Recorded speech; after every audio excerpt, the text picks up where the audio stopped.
present in September. And now I let you the floor, Martin. Okay, thank you for the nice introduction and for having me today. So I will start sharing my screen now. So is it okay for everyone? Yes, perfect. Yes, okay. So as Sébastien told you, I'm at the end of my PhD at the University of Liège under Marc-Antoine supervision, and I will present you my topic, which is the seismology of low-mass stars, with the two techniques I developed, which are WhoSGlAd for the main sequence stars and EGGMiMoSA for the subgiant and red giant stars. So first of all, why do we care about stars? Simply because most of the information we retrieve from the universe comes from the stellar light. So it is essential to get a proper characterization of those stars to then in turn properly understand the universe. Also, we know that stars are the heavy elements factory of the universe, producing all the elements above the helium. Also, we need to have proper stellar ages and composition to be able to understand the galactic history, which is the topic of galactic archaeology. And we may then build chemical composition and ages, as well as stellar velocity and ages maps throughout the galaxy, and therefore trace back the galactic dynamical and chemical evolution. Also, as exoplanetology is a hot topic right now, one must know that we only know an exoplanet as well as we know its host. So it's essential to have proper stellar characterization to then in turn have proper exoplanetary masses, radii, ages, and so on.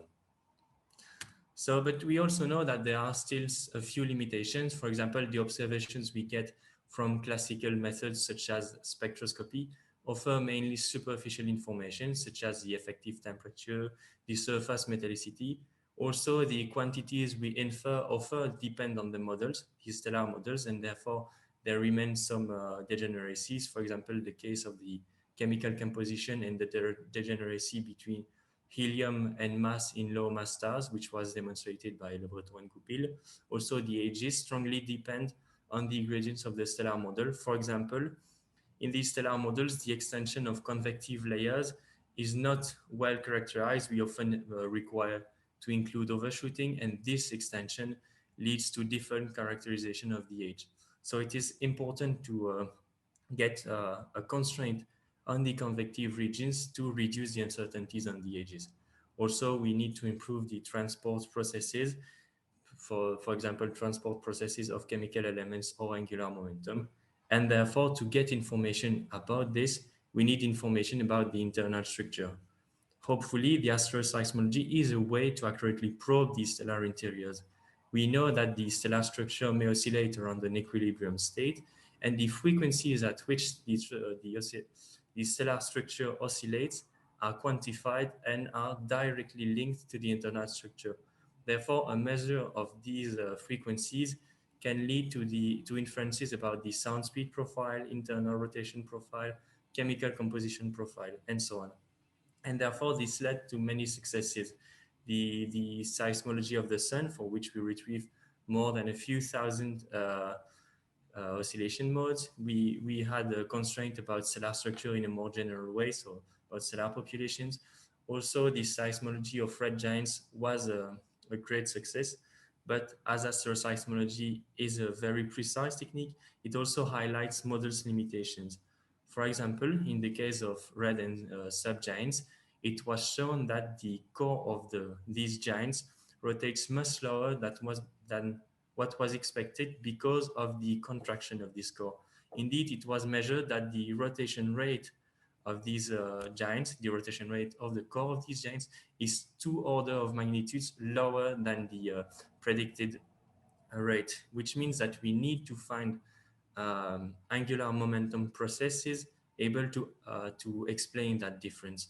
And the illustration here is from the Vels et al. In 2014, which displayed this rotation rate of the core of these giants as a function of their radius. And we observe this slowdown of the core.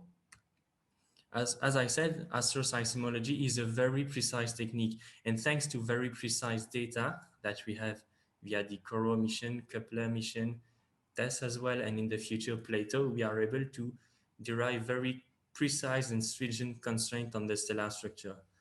But as we have precise data, we also need precise methods that are able to take the most advantage of this data. And that is why I developed two techniques, the first of which, WhoSGlAd, focusing on the main sequence stars, and which has been the topic of two papers already, and EGGMiMoSA, which I'm still developing and focuses on subgiant and red giant stars. So as I said, we need precise method to take advantage of this data. So I will now go to the first part of my talk about the main sequence stars and the seismology with the WhoSGlAd technique. I show on this figure the HR diagram of the targets observed by Corot on the left and the targets observed by Kepler on the right. And I highlight in both the region of the main sequence stars. And we see that we had a few tens as a whole targets observed. So what is interesting about the main sequence stars is that they have an oscillation spectrum which is very regular. So for example, as illustrated by the oscillation spectrum of 16 Cygni A, we have modes which are evenly spaced. And so modes of the same spherical degrees are separated by one large separation. So this is also illustrated by the asymptotic formulation shown on the upper region. And so this smooth, this regular pattern, I will refer to as the smooth part of the oscillation spectrum. But beside this very regular pattern, there may be a perturbation, which is the glitch. And glitches are actually due to sharp features in the stellar structure, sharp features such as a discontinuity in the stellar composition. And as they are caused very locally, they provide a very local information. For example, in main sequence stars, the most common and most referred to glitch is the helium glitch, which is caused by the second ionization of helium. And in that region, the first adiabatic index, gamma 1, experiences a sudden decrease, a sudden dip. And this decrease causes an oscillation in the frequencies that we observe. So this oscillation is represented on the right of this slide, which is the helium glitch in the case of 16 Cygni A, with the data as the arrow bars and the fitted glitch by my method as the continuous line. And we see that there are two main quantities related to the glitch, both first the oscillation frequency, oscillation period, which is directly linked to the acoustic depth at which the sharp feature occurs. So this means that the information is indeed very local, and also the amplitude of the glitch, which is directly linked to the sharpness of the feature. So in the case of the helium glitch amplitude, it is linked to the helium content in these outermost layers of the star. So to illustrate this, I show you on the left that as I increase the helium content, as I increase the helium content, you will see that the gamma 1 dip gets deeper and deeper. Also, what has to be noted about the glitch is that you see that the amplitude of this glitch is of the order of 1 microhertz, which has to be compared to the frequencies themselves, which are of the order of 1,000 microhertz. So this means that it is a very precise, we need very precise techniques to retrieve this information. As I said, glitches are very important, and therefore there have been several techniques in the past. I cite a few of them on the top, but these techniques had a few limitations. First of all, they often use a nonlinear formulation, as illustrated by the formulation used in Verma et al. At the bottom. You see that this formulation depends on coefficients in a very nonlinear way. For example, the C2 coefficient is the argument of an exponential. So this makes the fitting a complex task. Also, the smooth part of this spectrum is often seen as a parasite, and therefore it is discarded along with the information that it carries. Also, the indicators that they use are often correlated, and they often use a regularization term. So for these reasons, I developed a technique which is WhoSGlAd for whole spectrum and glitches adjustment, and which aims at analyzing the oscillation spectrum as a whole, meaning that it analyzes simultaneously and coherently the smooth and glitches part of the spectrum, and therefore it is able to derive proper correlations and reduce the uncertainties on the parameters. So this technique works in 4 steps. First, we consider the vector space of frequencies over which we build an orthonormal basis, thanks to the Gram-Schmidt orthonormalization method. Then the frequencies are projected on the basis. This allows to get completely independent coefficients, simply because the basis is orthonormal. And then we may combine these coefficients into indicators that are as uncorrelated as possible and also that are representative of the stellar structure. And as all these steps are simply linear algebra, this is very fast and efficient to compute because this is only additions and multiplications. So this makes the technique much faster than the computation of adiabatic frequencies themselves. And finally, with the indicators that we have, we may use them to constrain stellar models. So now on to those seismic indicators. First, I'll focus on the smooth part of the oscillation spectrum. So we have the large separation, which is delta in our formalism, so which is a proxy of the regular large separation, which is a proxy of the mean density. It is very similar to the usual definition, so a linear fit of the frequencies, but it is expressed in our formalism, making sure that we reduce at maximum the uncertainties. Then we have the average small separation, the normalized small separation, R0L, of which I gave the expression for in our formalism, for where the bar, the over bar, means that it is the mean value over the spectrum. So it represents the mean difference between the frequencies of a given radial order, of a given spherical degree compared to the radial frequencies normalized to the large separation, the difference between the mean radial orders and the offset due to the spherical degree. This is very similar to what Roxburgh and Evansov did, with the difference that in their case, they use a local definition, and in our case, it is averaged over the whole spectrum, leading to a much smoother behavior and reduced uncertainties. So from these, we may get an inference about the composition and evolutionary stage of the star. At the bottom, I show the evolution of R02 versus the large separation for different masses ranging from 0.9 solar mass to 1.3 solar mass along the evolution from the zero-age main sequence on the top to the terminal age main sequence on the bottom. And what you see is that those tracks are first very smooth from the averaging and also very distinct and evolve in a very regular way. So we see that these provide a good and efficient constraint on the structure. Also, I display as the small blue error bar and small red error bars the observed values for the case of 16 Cini, in one case including a correction for a surface effect, and in the other case not including one. And we see that these are very stringent constraints. Indeed, the relative uncertainties on the R02 parameters are of the order only of 0.6%. Also, I insist on the fact that these indicators are a linear combination of nu and therefore are very inexpensive to compute. Another indicator which is interesting is the normalized large separation difference. So the difference between the large separation associated with one spherical degree. And this may provide an information about the overshooting in the star.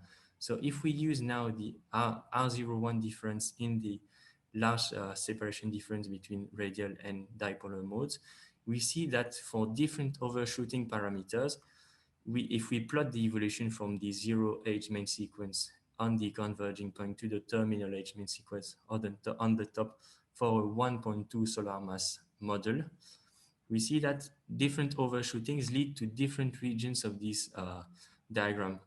This therefore may be used as a constraint on the overshooting, the amount of overshooting necessary in the central region of the star. On the right, I show an application of this, the use of this indicator. So now the meaning of the tracks is a bit different. Each dot represents a model which has the large separation of the star given at the bottom, cake, and so on. And I represent in this diagram the observed value and several models which have the large separation of the star, but with different overshooting. And we see immediately that in this diagram, we suspect that the star should have an overshooting value, which is quite important, of about 0.2.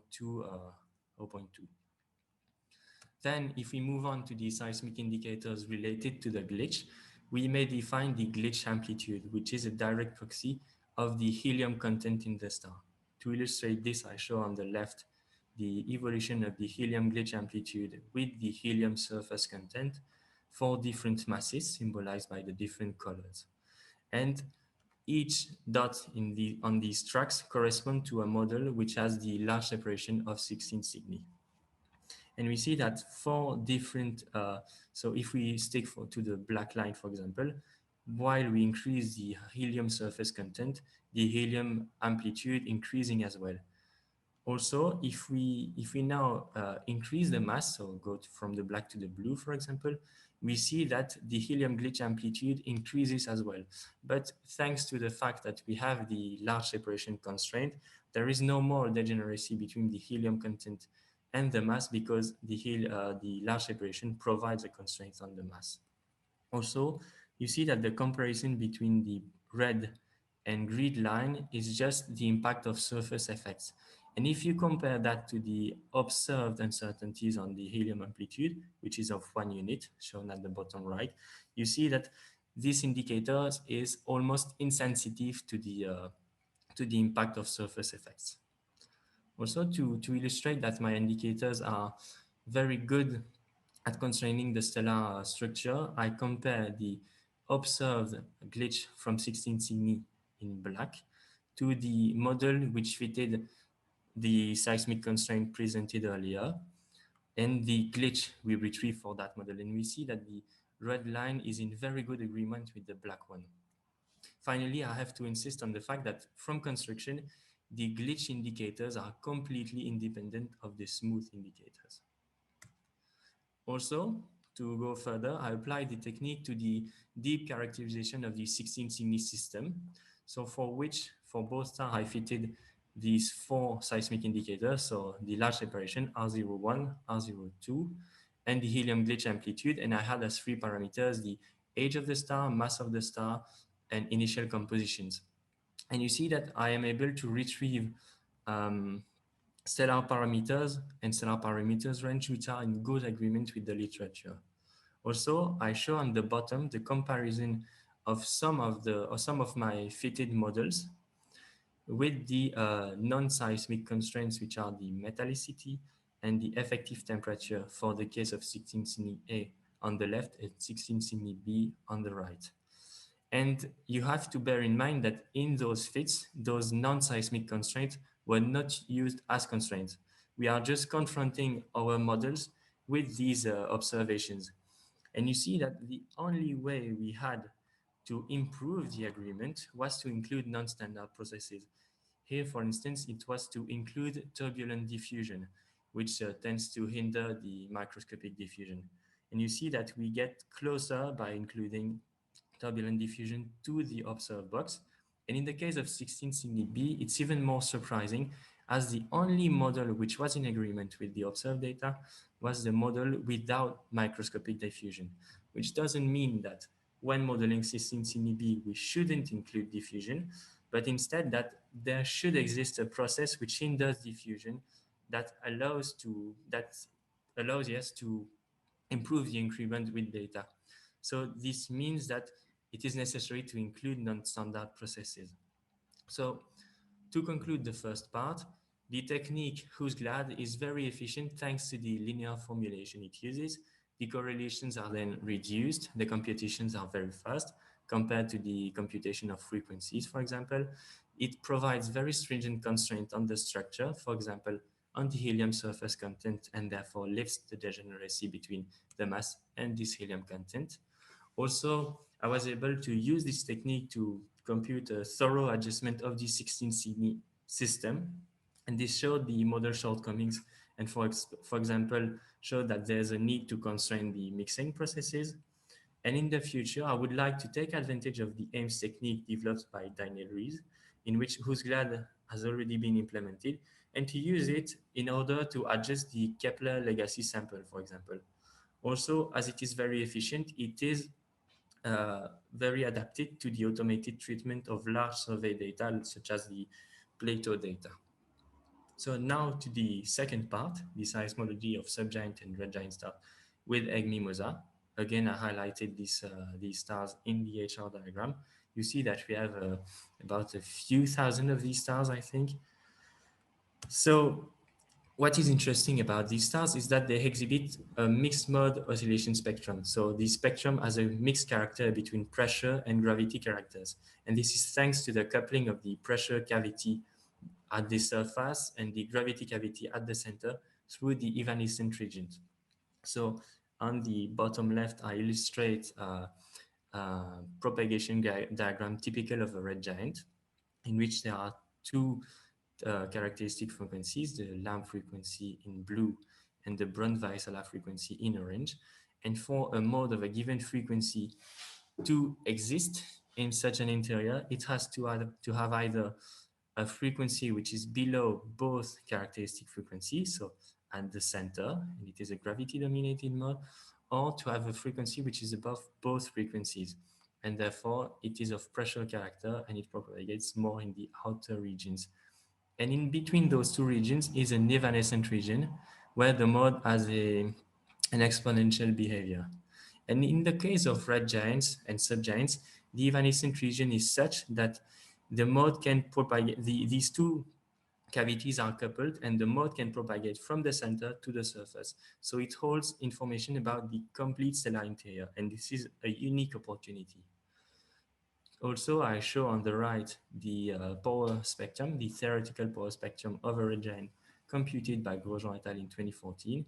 And we see that if we compare to the radial modes in red, which are evenly spaced, as in the case of the main sequence stars, the dipolar modes in blue have a much more complex behavior because of these mixed modes. So now on to the mixed mode spectra in a more broad way. It has mainly two important quantities, one related to the pressure dominated of the spectrum with the large frequency separation, which holds an information mainly about the mean density of the star, and the second quantity, which is the period spacing, linked then more to the gravity dominated part of the spectrum, and which holds information about the mass of the core. So if we represent the period of the period of these stars as in a diagram of period differences, showing therefore differences between subsequent modes, we see that if we had a pure gravity spectrum, we would have a period spacing which would be constant and close to the asymptotic value shown in green. But as we have the appearance of mixed mode, which perturbate the spectrum, we observe dips and bumps, which are regularly spaced. And the spacing between each pressure-dominated mode, each dip, is evenly spaced of one large separation. And the height of these bumps gives an estimate of the period spacing. So as I said, mixed modes are very interesting and they hold essential information.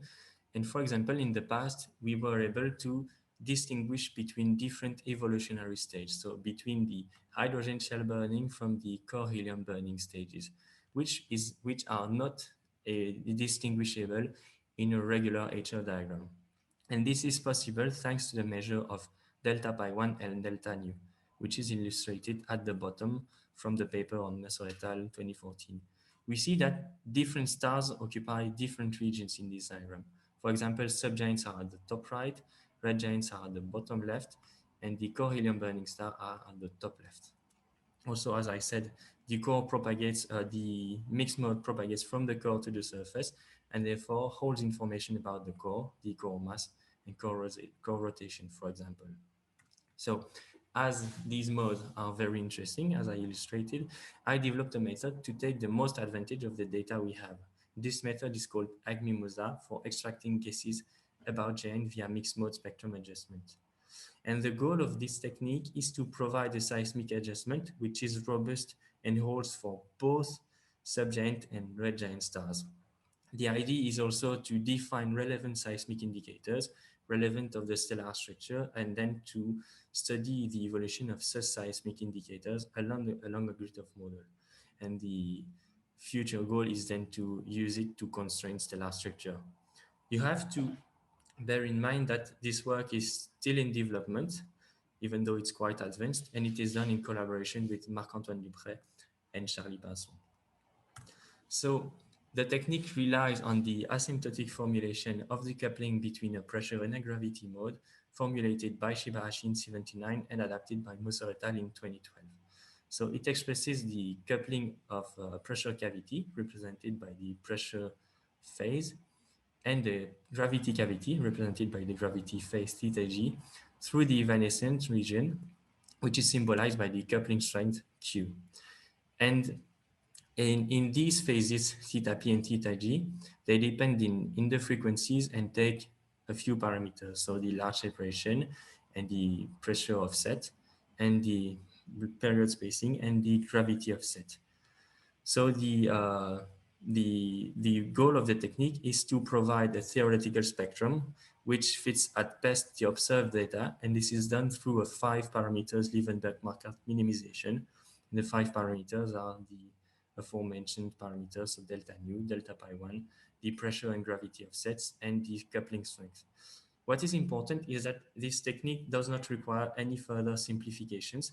Therefore, it is well suited to both the analysis of subgiant and red giant oscillation spectra, and also to the cases of the cases of weak and strong couplings. But as I said, this is a local method. So of course, we need proper estimates in order to make sure that it converges to the right minimum. To illustrate this fact, I show here two chi-square maps, chi-square representing the distance between model frequencies and frequencies computed with the asymptotic formulation. And I represent 2D slices of the five-dimensional parameter space. So I show on the left a 2D slice of the chi-square from epsilon p versus delta nu, and on the right of epsilon g versus delta pi 1. And you see that there are important degeneracies which are to be expected from the expression of theta p and theta g. But still, what has to be noted is that if we have a guess within 10% of the target value, which we have, we are able to converge to the right solution. So now on to a few results with the technique. So from now on, I will present a comparison of the model data, so the adiabatic frequencies compared to the fitted frequencies in orange with EGGMiMoSA. And this will be done in an automated way on a sequence of model of a one solar mass and typical solar composition. So to distinguish between those models, I introduce a quantity which is defined in Moser et al., which is the gravity mode density, which represents simply the number of gravity modes by pressure mode. So we see in here that we have a highly dominated gravity mode spectrum, which means that between each dip we have many gravity modes. And I will start now at the top of the red giant branch, right before the RGB bump. So we see here that the model data and fitted data are in very good agreement. The shapes and position of the dips are very well accounted for. Only the lowest frequency modes show a slight drift. I'll come back to that later. Then if we go down the red giant branch to a less dominated spectrum by G modes, we see that again the agreement is very good, even though the spectrum is a bit more complex. If we go now to the transition where the pressure and gravity mode are in the same amount, we see that even though the spectrum seems more erratic, the technique automatically provides a good result. Then still going down, the shape gets more complex, but again, no problem to find a good solution. Then if we go to the very lower limit of applicability of the technique, where we are at a very young subgiant and where we have only two mixed modes in the spectrum, we see that the fit is already good. Only we have a slight offset between the model and fitted data, but this offset is actually very similar to what offset we have, what mistake we made, let's say, when when instead of considering that nu varies with the frequency. So in green we see that this is the frequency difference of radial modes. When I'll start that again because it's not clear. The difference is of the same order of the difference between the constant delta nu, which we tend to use in models, compared to the local frequency difference for radial modes. So now let's go back to the evolved red giant, where we observed a drift of the P modes at low frequency. This drift is actually comes from the fact that at this lower end of the spectrum, we may not assume that we are still in the asymptotic regime. So this means that the large frequency separation is not constant anymore. And this is illustrated by the fact that if we plot the delta nu of the radial modes, we see that it is indeed not constant. So to improve that, we may include higher order terms in the phase theta p. Then, still for that model, there's also an impact of the coupling factor. Cunha et al. Showed in 2019 that for evolved giants, Q may vary with the frequency.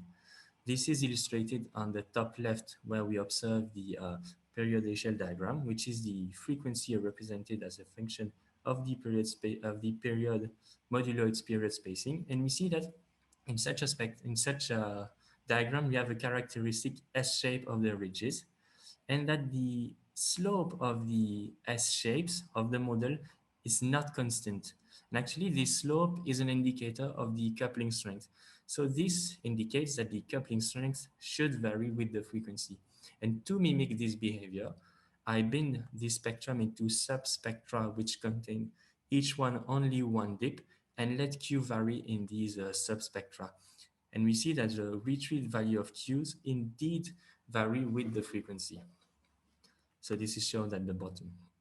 Then if I go back to the transition where we have a comparable amount of pressure and gravity modes, we see that if we were to use a bad guess, the technique would have a hard time converging to the right solution, but hopefully we included improved guesses, and this automatically provides a good result on the right.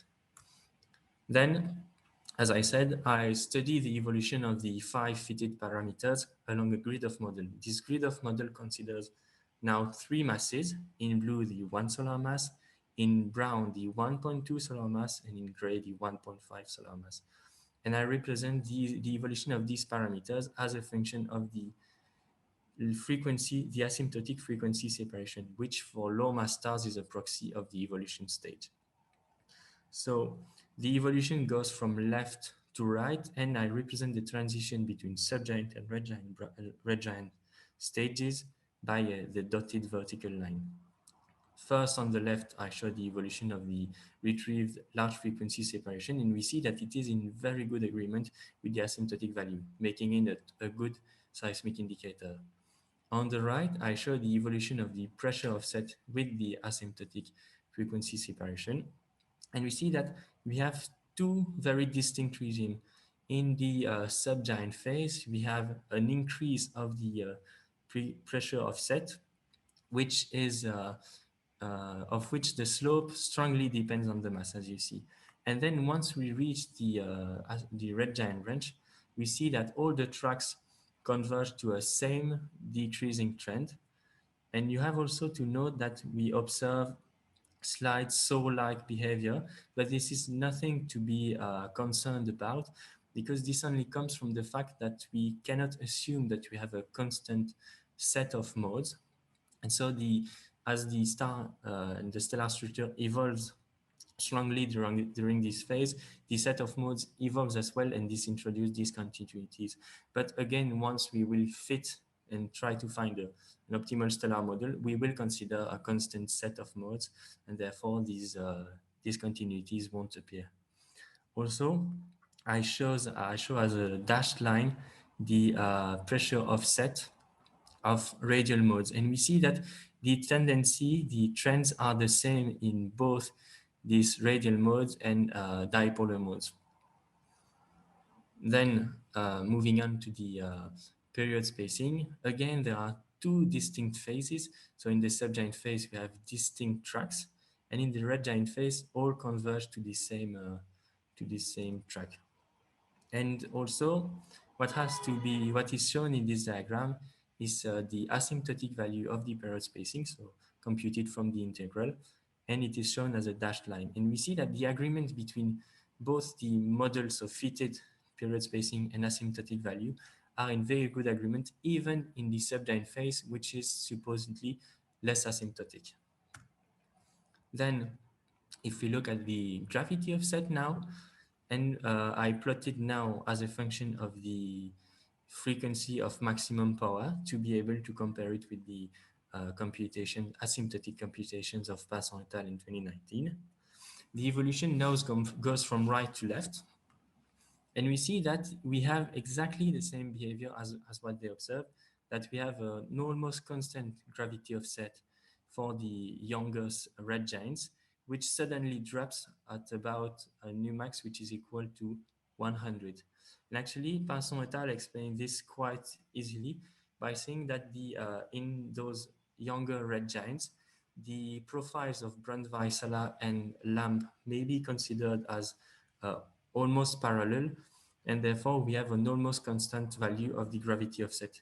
And once the star evolves, I will show you the next plot. So once the star evolves, the evanescent region, which is in between those two profiles, gets to a point where it enters the convective region, and the Brunt-Väisälä profile suddenly drops, which strongly enlarges the evanescent region, which results in this drop of the gravity offset. Then if we move on to the coupling factor, I now compare it to the work of Moser et al. In 2017 and plot it again to be able to confront our results as a function of the gravity modes density. Again, the evolution goes now from right to left. And we see that we observe exactly the same behavior. That is that in the subgiant phase, we observe a steep increase of the coupling factor, followed right before the red giant phase, a steep decrease, and then an almost constantly and smoothly decreasing value of the Q factor.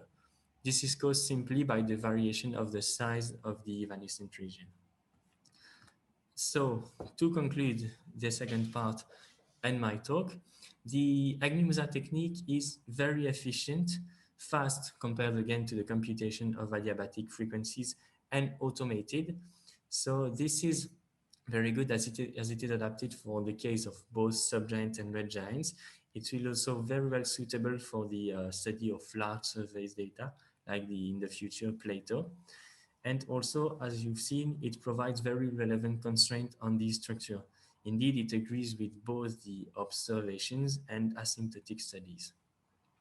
And so, onto the perspectives, which are divided into the short-term and long-term. So the short-term perspective will still be to continue the exploration of these seismic indicators and select the ones which are the most relevant of the stellar structure, the comparison with the asymptotic studies, such as those from Passon et al., comparison with the observations, and later on, I would like to couple the technique with, for example, AIMS to be able to model Kepler stars, etc. And then in the longer term, I would like to include a second order term in the phase theta p for the cases which are less asymptotic. Also to include a relationship between Q and the frequency for the most evil giants, as Cunha et al. Did. And later on to tackle the signature of glitches, for example, of the Helium glitch, for which I already have WhoSGlAd, and the buoyancy glitches, as these many studies have done. So thank you. And that will be it.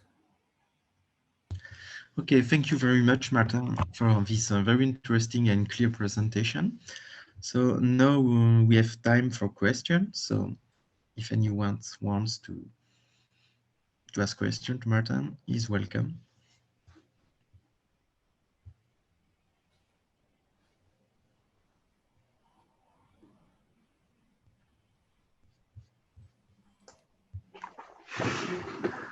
Well, maybe I can start. So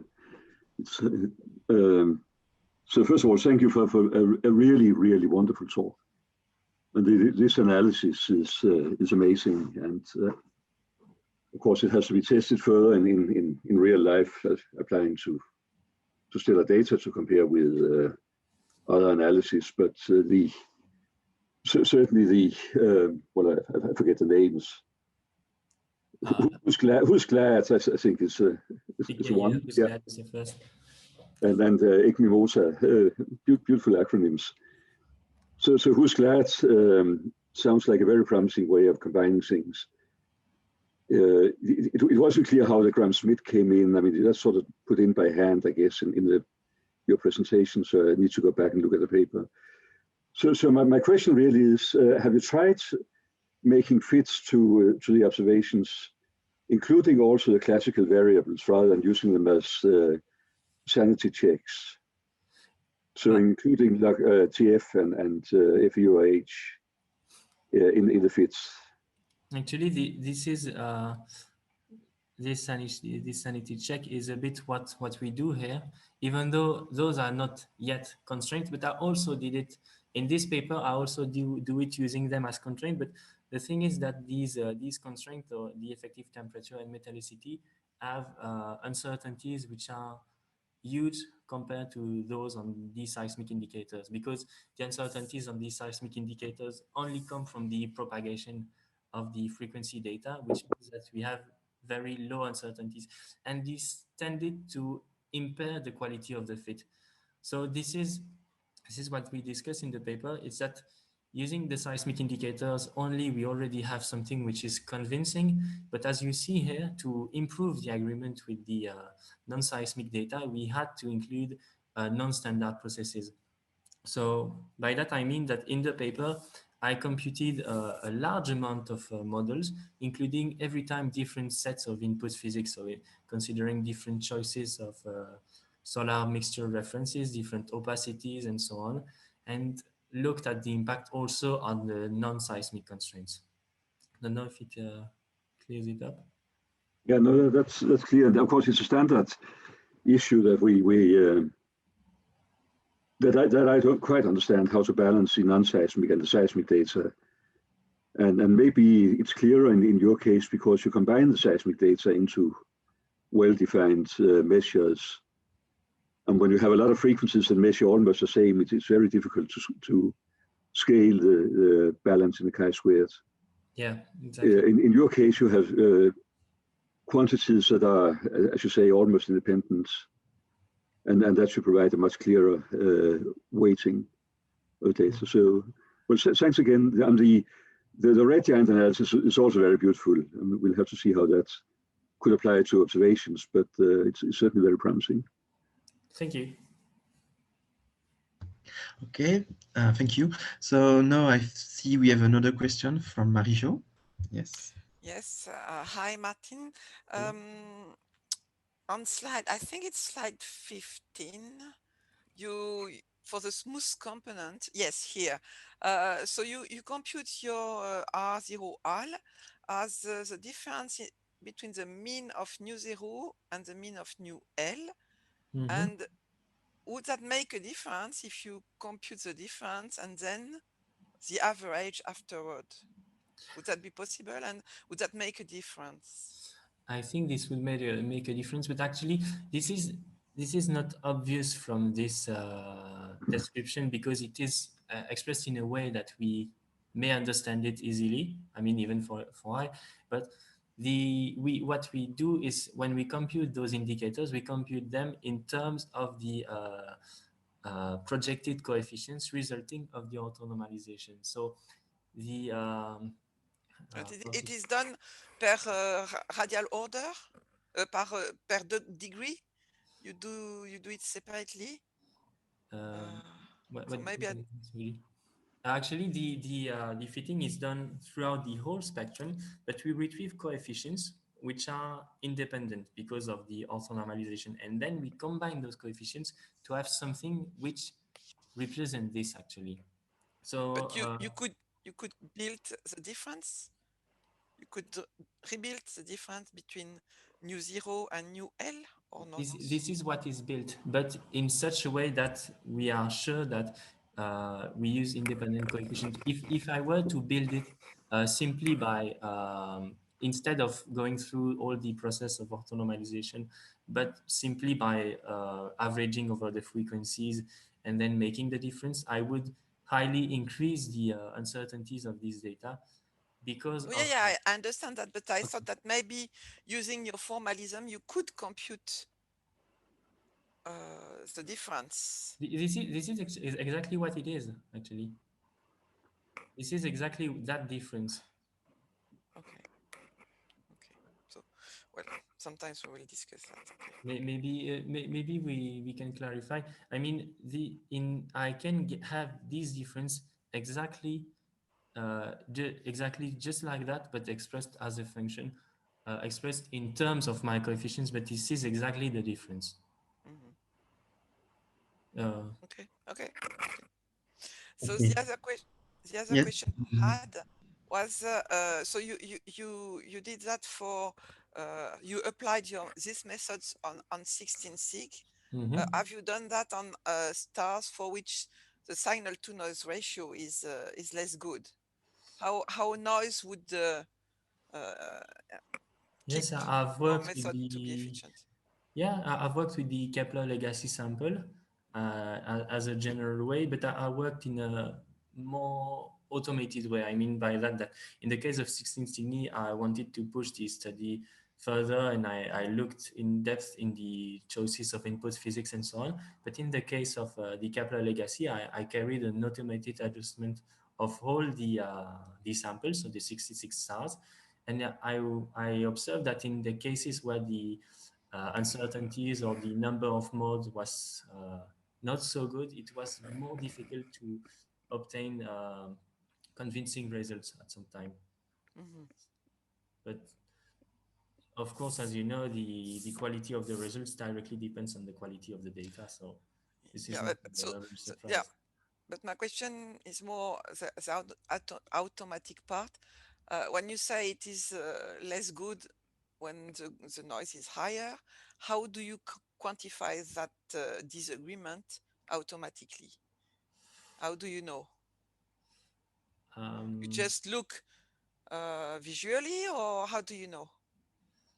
I'm not sure to get your question, but what I mean when I compare the quality of the fit, so of the fit of the glitch on the spectrum is not impaired. The technique is able to do it efficiently with no problem, but this is more in the stellar model research that it becomes difficult because Yes, the yes. uncertainties and the different seismic indicators become such that we have uh, greater uncertainties on the retrieved stellar parameters, and it happened a few times that these results were not convincing, which it looked the we didn't get a good agreement between the even didn't get a good agreement between the coefficients and the model coefficients. So I have to push further the stellar modeling, in, Mhm.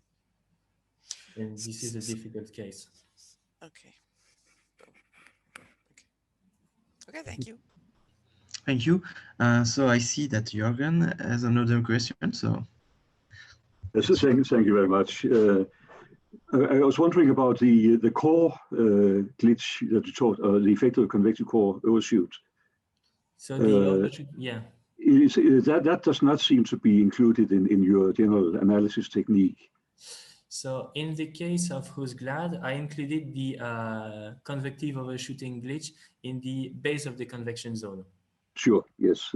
But I observed by experience that in most main sequence stars, the problem is that the signature of the glitch is very small compared to the uncertainties we have of this glitch. Because this technique is built in such a way, which is a bit surprising, that the amplitude is the uncertainties are normalized to one, every time. So the uncertainty on the helium glitch is always of 1 unit, and this is the helium amplitude glitch, which will scale compared to this value. And in the case of the convection zone glitch, we have only a signal which is 3 times greater than this uncertainty. So most of the time, it's not really useful and exploitable. Sure, but I was talking about the stars with a convective core, where you showed the effect of the convective core overshoot on your parameters, I and haven't. that's something else that could be included in the fit. Yeah, truly, I haven't included it, but it would simply mean add a few basis elements. Of course, if we have this signature, if we have enough modes, and if we indeed have this signature in the signal, we could be able to, just by including additional element bases, which would have to be properly selected, we could retrieve this information. But I haven't tried it. Right. Thank you. And now we can have a final question by Daniel. Okay, can you hear me? Yes, hello. Can you hear me? Yes. Do you hear me? Yes. Can you hear me or not? Yes, we can hear you, Daniel. I had a couple questions. The first question, first of all, I wanted to say thank you for the very interesting talk. The first question I had to do with the orthogonalization. In WhoSGlAd, you orthogonalize using the error bars on your frequencies. And I was wondering if you did the same thing in the EGGMiMoSA technique. No, we don't, because the spectrum is much more complex, and it is we did not find a way to linearize the formulation itself. So including a normalization and then having to carry a minimization, which would introduce a new correlation, wouldn't be useful, because the fact that we add a minimization over it would just destroy the benefit of normalizing. Okay. And my second question is kind of an open question. Is there any possible way of combining your technique with things like inversions of integrated quantities, like mean density, or some of the indicators that GLAD came up with? Mm-hmm. So the question is there a way to do that? Yes. As a matter of fact, combine the two, yeah. Sorry?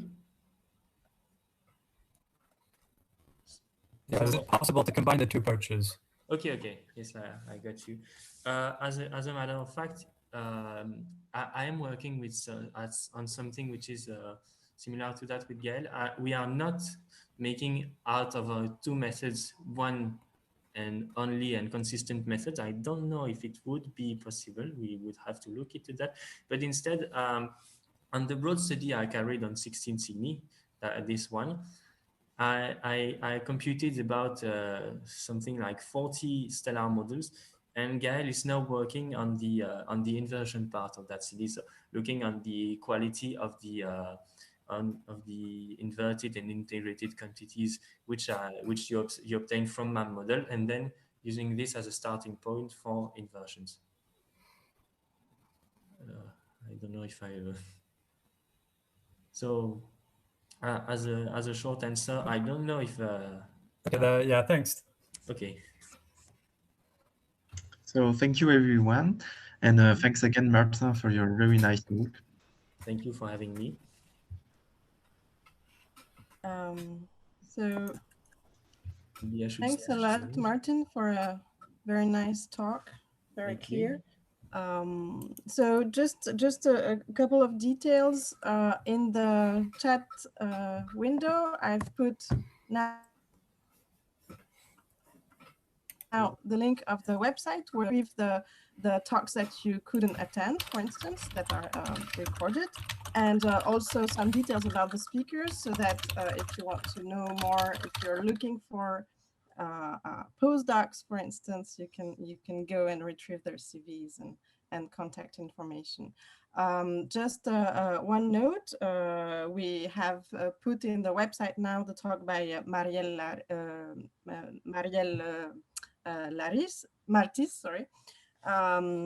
She talked about delta scuti stars and nonlinearities in their spectra. You can go there and retrieve the video. Next week in 2 weeks we'll have a talk by Amelie Stockholm, who will tell us about the use of astroseismically determined ages to study the stars in the galactic disk. Thank you all for attending. Thank you very much, Martin and Sebastian, for this, and Martin for this talk. So maybe the steering committee can stay around, and see you next time. See you.